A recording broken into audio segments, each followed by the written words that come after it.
Mais j'espère que vous allez bien, j'espère que vous avez apprécié la vidéo de mardi. On va parler Bitcoin aujourd'hui et je vous l'annonce, il y aura bien un all season. On a travaillé là-dessus avec les académiciens par rapport à la dominance sectorielle du crypto total hors top 10. Et il y a des choses que personne ne regarde, que personne ne voit et qui semblent en fait se répéter inlassablement dans le temps. Et on reprendra d'ailleurs un tweet que j'avais fait en mars 2024 pour vous dire à quel point c'est similaire en termes de fractal, sans pour autant la temporaliser, la timer, mais il semblerait bien que, au niveau du sentiment, en tout cas, cela semble se répéter. On commence maintenant.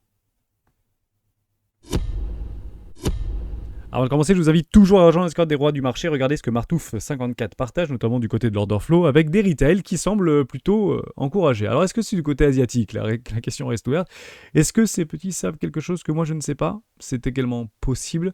Mais généralement, c'est pas trop ce qu'on veut voir. On veut voir des petits plutôt en déclin, avec des gros qui soutiennent ce prix. Il semblerait que les gros soutiennent le prix. Or, il y a quand même une dégradation assez franche, notamment du côté de l'Allemagne, qui vend des bitcoins, qu'on le veuille ou non, c'est tout à fait vrai. Germanie, gouvernement de balance, vous l'avez sur Glassnode, et effectivement, ils se sont déjà déchargés de près de la moitié, voire un peu plus de leur bitcoin, depuis qu'on en parle, depuis début de juillet. Donc il semblerait alors ça fait d'ailleurs depuis un peu plus longtemps, mais il semblerait qu'il y ait une grande dégradation. Alors ce qui est très drôle, c'est de voir une forte dégradation, sans pour autant regarder réellement si oui ou non c'est vendu directement au marché, si c'est du OTC, est-ce qu'il y a une partie marché, une partie OTC. En fait on ne le sait pas vraiment, on peut éventuellement faire un raccourci assez rapide pour dire ok, c'est vendu directement au marché, le prix bouge pas, voire s'apprécie doucement, peut-être dangereusement, en vue de nouvel intérêt vis-à-vis de cette action de prix, qui est directement compensé par quoi? Les ETF au comptant Bitcoin. Alors là, pour le coup, c'est plutôt beau ce qu'on est en train d'observer. Alors ça suffit pas pour compenser la grande perte, puisque grosso modo, on parle de plusieurs dizaines de milliers de Bitcoins qui sont vendus du côté allemand. Alors, encore une fois, est-ce que c'est tout? Est-ce que c'est pas tout? Est-ce qu'ils vont bientôt s'arrêter? C'est pour ça qu'en fait, on peut se comprendre et on peut avoir un débat là-dessus. Est-ce que oui ou non, on attend que l'ensemble des gens qui détiennent actuellement des bitcoins, qui potentiellement veulent le vendre, je parle de MTGOX ou du gouvernement allemand ou de tout autre gouvernement, ça dit en passant, dans l'attente en fait d'en acheter nous, ou est-ce que en fait c'est que du bon sens? À quel moment en fait ils vont s'arrêter de vendre? Personne ne le sait. Eux le savent probablement. Quoique, c'est pas encore sûr. Est-ce qu'ils vont enfin arrêter? Est-ce qu'ils vont en vendre que la moitié? Est-ce qu'ils vont en les 2/3? Est-ce qu'ils vont en la totalité? MTGOX. Est-ce que vous pensez que c'est 100% des bitcoins qui ont été en fait émis? Donc on parle de 100 000, 114 000 bitcoins à peu près. Est-ce qu'il y en a 20% qui vont être vendus? Est-ce qu'il y en a 30% qui vont être vendus? Est-ce qu'il y en a 50% qui vont être vendus? Est-ce qu'il y en a 10% seulement qui vont être vendus? Est-ce que ce sont... On n'en sait rien en réalité.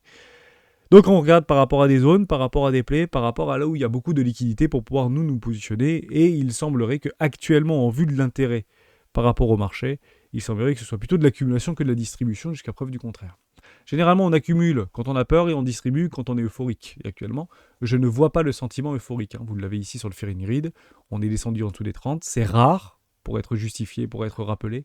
Et ça semble en fait encore une fois se répéter. Là où je voulais en fait vous amener, c'est par rapport à la dominance. On l'a fait avec les académiciens. Donc juste ici, dominance sectorielle. Non, pas de spec sectoriel. La dominance tout court. Donc c'est, je ne sais plus où. Dominance crypto, pardon. Et vous allez aller sur le total other, donc autre, en dominance hors top 10, tout simplement. Et en fait, ce qu'on remarque, tout simplement, c'est qu'on est dans un canal ascendant et qu'on va tantôt chercher les hauts de canaux, puis bas de canal, puis milieu de canal, puis bas de canal, puis haut de canal, puis milieu de canal, puis haut de canal, puis il semblerait qu'on soit plutôt en bas du canal, avant d'être cherché en fait le milieu de canal, à peu de choses près. C'est assez chirurgical. J'ai l'impression que ça se répète plutôt pas mal. Et si vous regardez à chaque fois qu'en fait il y a des all season, on prend les grandes tangentes comme Ethereum par exemple en 2017 ou Polkadot ou d'autres à ce moment-là qui avaient cherché le haut du canal, puis le bas de canal en septembre 2019, là où on avait eu les points bas, ou en tout cas une partie des points bas. Je parle de la dominance entre les altcoins et le reste du top 10 si vous voulez. Et puis le grand all season pour mai 2021, puis janvier 2022, là où il y avait quand même une forme de recrudescence sur pas mal de crypto ou des petites capitalisations, puis l'effondrement ici, et puis on retourne avec une forme d'appétit pour les petites cryptoactives qui se font actuellement très malmener, mais qui tiennent les supports, en tout cas les bas de canaux jusqu'à preuve du contraire, vers un retour des volumes acheteurs. Donc on voit qu'il y a un nouvel intérêt, ou un intérêt depuis quelques mois sur nos cryptoactifs préférés, qui se font fortement malmener ici. Pourquoi? Parce qu'une forme de capitulation à la fois par le prix et par le temps, donc c'est pas forcément fini encore une fois, mais il semblerait qu'on soit plus proche des points bas. Dès lors, je le dis et je le redis. En tout cas, ce sera facile de savoir si oui ou non ce que je dis est cohérent et si ce que je dis, en fait, se vérifiera. Si Bitcoin perd 20%, nos cryptoactifs préférés hors du top 10 ne perdront pas 50%. Ils perdront en fait proche de la même chose que Bitcoin. Alors quand je vous le dis, vous dites non. Quand Bitcoin perd 10%, nos altcoins perdent 25%. Ouais, sauf qu'ils ont déjà perdu en fait 60% ou 50% pour la plupart d'entre elles, surtout celles qui avaient le plus performé. Je parle de FedChain, je parle de Tao, je parle de TIA notamment. Et Bitcoin, lui, n'a perdu que 20%. Donc pensez que si Bitcoin repère encore 10 ou 20%, est-ce que oui ou non nos cryptoactifs préférés vont reperdre elles 30, 40 ou 50%? La réponse est très probablement non, en fonction de la dominance. Donc il y en a qui perdront moins, voire d'autres qui prendront plus. Si vous prenez Ethereum Name Service par exemple, on a fait cet exercice-là, il est plutôt en forte croissance. Si vous prenez AKT, il semblerait qu'il retrace moins que ses confrères. Si vous prenez Zk, si vous prenez Aptos, si vous prenez d'autres crypto-monnaies récemment ou nouvellement listées, partez du principe que ça retrace un petit peu moins, parce que généralement ce sont les cryptos les plus récentes qui performent le plus ou qui surperforment le plus. Et on s'en fiche du tokenomics, et on s'en fiche des whales, et on s'en fiche de l'impression ou de l'inflation au niveau du token. On s'en fiche de tout ça, on suit tout simplement le momentum. Et actuellement, le momentum est jusqu'à preuve du contraire haussier sur l'ensemble du marché crypto. Ça, c'était la première chose. La deuxième chose que je voulais vous parler, et je pense que c'est une des choses les plus importantes, c'était du côté de Jérôme Powell. Il a deux prérogatives, Jérôme Powell, et je vous avais dit que mardi, donc à 16h, il devrait logiquement prendre la parole, notamment du côté de l'emploi. Donc il l'a fait, je vous l'ai noté ici. Jérôme Powell a déclaré que l'économie américaine se dirigerait vers un atterrissage en douceur, qui verrait l'objectif d'inflation de la Fed atteindre sans augmenter les taux de chômage. C'est super. Verrait l'objectif d'inflation de la Fed atteint sans augmenter le taux de chômage. On comprend bien qu'ils ont deux prérogatives. Un, la stabilité des prix, donc directement corrélée à l'inflation. Deux, le taux de chômage. Selon lui, il existe une voie qui permettra de revenir à la stabilité des prix tout en maintenant le chômage à un niveau bas. La question à savoir, c'est qu'est-ce qui parle de niveau bas? Pour moi, on n'est plus dans un niveau bas actuellement, à 4,1, même si on peut éventuellement se convaincre qu'une inflation à 3% ou 2,6%, d'ailleurs à 14h30, vous avez le CPI et le CPE Core. Oui, c'est le CPI, donc c'est la CPI 14h30. C'est pas très regardé, soit dit en passant par la Fed. C'est pas celui qui est le plus regardé. Celui qui est le plus regardé, c'est le PCE, il est actuellement 2,6. Et il se rapproche dangereusement des 2%, ce qui est plutôt positif. Maintenant, à s'attendre à 3 baisses des taux, non. Une baisse des taux, probable. Et encore, avant son discours, on était plutôt certain que c'était en septembre. Maintenant, on l'est un petit peu moins. C'est de 80 à 70% ou 68% à peu près. Mais on attendra tout simplement la fin de l'été et probablement qu'il y aura des nouvelles choses, peut-être des catalyseurs qui vont nous apparaître sous nos yeux pour l'été ou pour septembre. Et à ce moment-là, ils prendront des décisions en fonction tout simplement des informations qu'ils ont. Dès lors, ça sert strictement à rien de regarder la Fed puisqu'on sait exactement ce qu'ils vont faire en fonction de ce que nous avons en même temps. La deuxième petite chose qui m'a un petit peu surpris, c'est ça. À quel point il y a eu une forme de connivence entre les banquiers centraux et les représentants souverains. Le président de la Réserve fédérale, Jerome Powell, déclare qu'il n'y a eu aucune réunion ni appel avec le président Biden depuis 2022. C'est assez fou. Alors, quand on dit ça, ça paraît dingue. Mais partez du principe qu'il y a des consultants, qu'il y a des conseillers alloués à la Fed, alloués à tout ça, qui parlent entre eux, évidemment. Il n'y a pas vase clos, il n'y a pas que deux personnes qui discutent entre elles. Comprenez-le comme ça. Maintenant, il faut juste comprendre qu'il n'y a pas d'urgence. Que ce soit du côté du gouvernement américain, il n'y a pas vraiment d'urgence, en tout cas du côté de la stabilité des prix, du côté du chômage, du côté du social, si vous voulez, du côté des administrés, et du côté de la Fed, il n'y a pas danger. Les marchés sont au plus haut, les taux sont maîtrisés, en tout cas les taux d'inflation semblent être sous contrôle, et le chômage est encore relativement bas en fonction d'une perception, sachant qu'en 2017, c'est pas vraiment ce qu'il avait dit. Mais même s'il le prend en considération, maintenant, je pensais qu'il allait éventuellement en parler un peu plus, il ne l'a pas fait. Peut-être que ce sera la prochaine, si cette courbe en fait continue à s'accentuer, parce qu'on voit ici que on est plutôt dans un petit train haussier. Alors ça se retourne pas en 2 heures et ça augmente pas d'un seul coup non plus, hormis lors du crack Covid ou si c'est très catalysé par une crise. Et à ce moment-là, c'est pour ça que je vous parle ici de catalyseur. J'ai pas réellement plus de choses à dire actuellement. Sauf que au niveau de mon all season, on est plutôt pas trop mal positionné, puisque si on reprend en fait au niveau de la fractalité de juin, juillet, alors je vous gonfle avec ça, mais je pense que c'est important, août avec une magnifique recrudescence au niveau de nos altcoins préférés, notamment sur un bon petit rallye d'été, il semblerait qu'on soit plutôt en bon chemin pour faire exactement la même chose. Donc ne soyons pas trop surpris de voir nos petits actifs financiers partir sur un joli petit rallye, pour derrière en fait tout renvoyer par terre, pour le mois de septembre, avant de renvoyer des magnifiques flux acheteurs sur des opportunités de prix, tout simplement. L'objectif, c'est de purger le marché, de déleverager le marché. C'est exactement ce qu'on a fait précédemment, notamment ce qu'on avait fait précédemment, notamment en 2019, 2020 et 2021. Je vous montre un truc qu'on avait partagé en mars 2020. J'espère que ça va vous faire plaisir. On était au niveau des bottoms, puis un intercycle, et à quel point en fait cette schématique est exactement copié-collée par rapport à la performance relative 2019-2020 vis-à-vis de 2023-2024, et je vous avais dit ça. Actuellement, on était, je ne sais plus à combien on n'était pas très loin. On était à 300, performance relative 77%, plus 70 000 $. Donc c'était juste après l'acceptation des ETF au comptant Bitcoin. Ce temps de temps donc on devait être à 46 000 $ à peu près, peut-être 47 000 $, je ne sais plus, 50 000 $. Je vous ai dit top intercycle environ 70 000 $ avant de cracher, personne ne le voit. Aujourd'hui, je vous pose la question, est-ce que vous le voyez ? Maintenant que je vous remontre ça, donc on n'est plus là, hein, on est ici maintenant 70 000 $, avec un top aux alentours des 70 000 $. Donc maintenant qu'on le dit, alors qu'on l'avait expliqué il y a au mois de mars dernier, qu'il y aurait potentiellement un top provisoire et que ça avait plutôt bien été vu d'ailleurs, hein, parce qu'on avait fait des records d'audience, 45 000 viewers là-dessus. Personne ne l'envisage réellement avant la fin de l'année, et je m'étais fait un peu incendier. Bull run, machin, on repartira jamais à la target d'Hermès, etc. Alors actuellement, elle n'est pas réenclenchée. Elle le sera, et je vous le répète par rapport à la vidéo de mardi, que sur une clôture mensuelle à minima, voire trimestrielle. Mais actuellement, on n'y est pas. On va commencer par la mensuelle. Et si on clôture en dessous des 56 500 $, c'est pas très positif pour le mois de juillet. Bon, jusqu'à preuve du contraire, ça ne l'indique pas et on semble plutôt avoir un momentum de reprise ici, hein, même si on est toujours bloqué par rapport à cette moyenne mobile de 100 périodes, notamment au jour d'hier. La moyenne mobile de 100 périodes, c'est vraiment une moyenne de polarisation. Quand on est au-dessus, le monde est bear. Quand on est au-dessus, en dessous, le monde est bear. Quand on est au-dessus, le monde est boule, donc c'est plutôt positif. Donc à voir si on essaye de faire éventuellement une accélération pour aller chercher à minimum mon premier TP, que je puisse passer à break-even et que je sois couvert. Mais il est vrai que s'il y a beaucoup de retail et beaucoup de petits qui commencent à un petit peu appuyer sur la gâchette, c'est pas forcément très bon signe, soit dit en passant. On voit au niveau aussi des fundings qui sont de nouveau positifs, avec un intérêt pas forcément appuyé. Hein. Donc si on veut de l'intérêt, il faut que ce soit très appuyé, mais les fundings repassent très rapidement positifs. Dès lors, on peut partir du principe que ce qui est en train d'arriver ici, ce sont plutôt des prises de profit de short sur des trendlines haussières. C'est toujours la même chose. Je vous montre par rapport à Ethereum. Vous voyez peut-être la même chose. Regardez ça.